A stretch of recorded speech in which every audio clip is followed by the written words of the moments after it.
All right, time for the Week 5 picks. Let's try to make some money. Good week last week, 3 out of 4 correct. That puts us at 10-7 on the year, so starting to stack it up a little bit. All we need is one more good week to get way out ahead of it.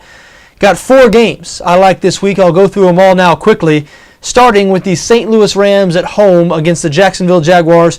Rams, an 11.5 point favorite on BETDAQ. I know this line looks odd to a lot of people because the Rams have been so bad this season. People look at this and they say, how can the Rams be favored by that many points?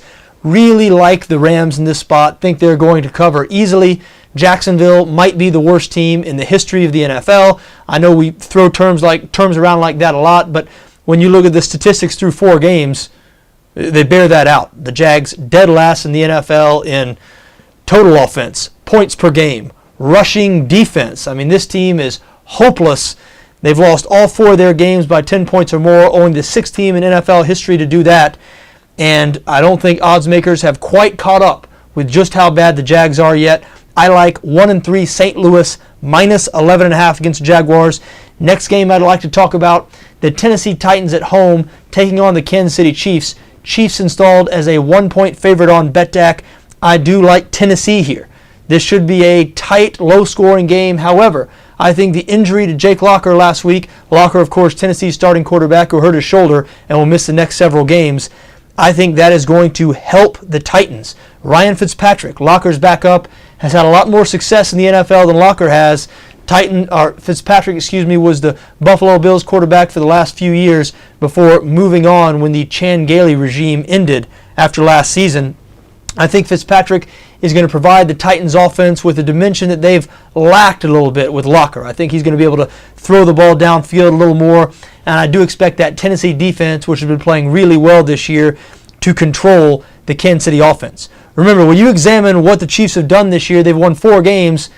They really haven't beat a quality team, have not beat a team with a winning record. As a matter of fact, the Chiefs' 4 opponents have a combined record of 3-13, so they haven't really been tested. They will be tested on the road in Tennessee, and I think the Titans are going to win that game. I like them +1. Next one I'd like to talk about, the Miami Dolphins hosting the Baltimore Ravens. Miami a 2.5 point favorite on BETDAQ, and I think Miami is a good bet. I think Baltimore is overvalued. This is just not a very good team. The Ravens, 27th in the NFL in total offense, 28th in rushing offense. Very unusual to see Baltimore not able to get the running game going. Miami, even though they've been exposed a little bit in the secondary the last couple of weeks, they've faced teams like New Orleans and Atlanta once again. Baltimore, 27th in total offense. They are not even close to a team like New Orleans or Atlanta, at least on offense. So I don't think they're going to have near that type of success against this Miami defense. And I do look for Ryan Tannehill and the Dolphins offense to be able to have some success moving the ball against a Ravens defense that was shredded on the road in Week 1 against Denver, and their only other game last week against the Buffalo Bills.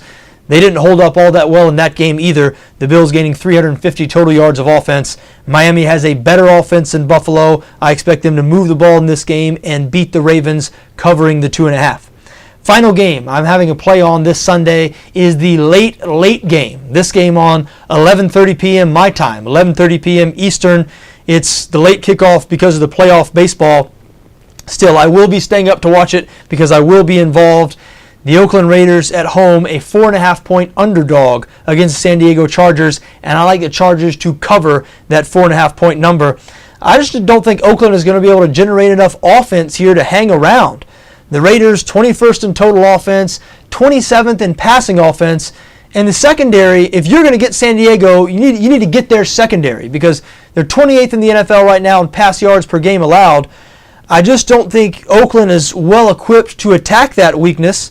San Diego's been playing very well on offense this season. They're averaging 27 points per game.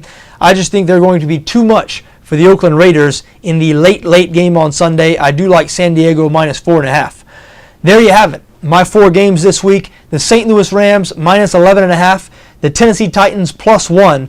The Miami Dolphins minus 2.5. And the San Diego Chargers minus 4.5. I wish you best of luck in whatever you decide to do, just so long as your interests don't conflict with my interests.